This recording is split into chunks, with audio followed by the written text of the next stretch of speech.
Express 4x squared minus 8x plus 11 in the form ax plus b squared, where a, b and c are constants whose values are to be found. So part A, completing the square on this expression. So I've got 4x squared minus 8x plus 11. Before I can actually do the completing the square, what I need to do is I need to factorise these first terms so I can get a single x squared. So I'm going to take 4 out as a common factor. So I get 4x squared minus 2x. I choose personally not to factorise a constant because it increases the amount of operations you have to do, and so therefore the amount of errors. So I just factorise those first two terms. Next, now I've got a single x squared inside this bracket, I can complete the square.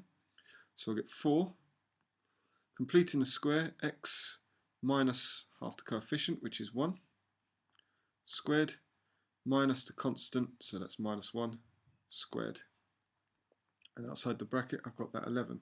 So by doing this, I leave that 11 alone. I never have to do really anything at 11 till the final step. Now expanding this, please remember when you expand, you need to multiply the bracket by 4. And when I say you multiply the bracket by 4, you just leave that 4 outside of the bracket. Next, you move 4 times the minus 1. So I get minus 4 plus 11. And then the final step, once everything is done, is just to tidy up the constant. So I get x minus 1 squared plus 7. At this point we can state A is 4, B is minus 1, and C is 7. Okay, so use your answer to part A to find the greatest value of this reciprocal. So what I can do is I can take this expression, 4x squared minus 8x plus 29. I have to use my answer to part A.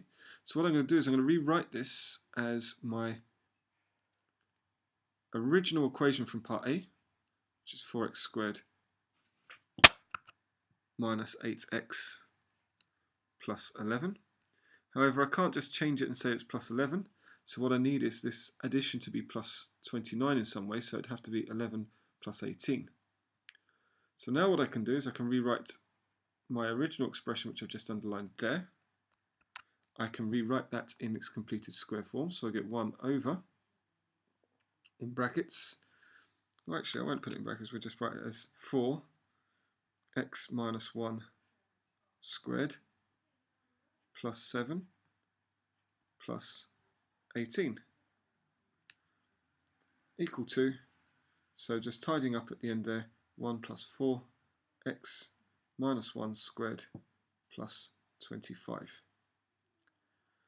So the greatest value of this reciprocal will be when the denominator is as small as possible.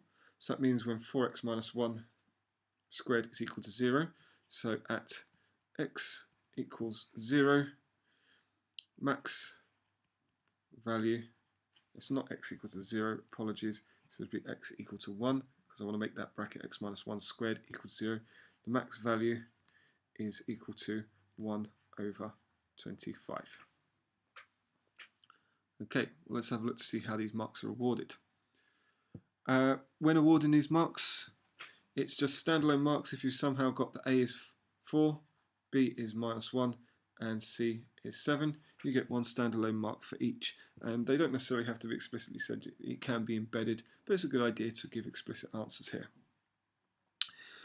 In part 2, method marks are given if you've used part A in some way. So I have used part A here. So what I've done is I've used part A at this part here to separate things. So I get a method mark there. And then finally I get a correct answer mark for if I get the max value is 1 over 25. Okay, I hope that answer all made sense and that you understood my explanations.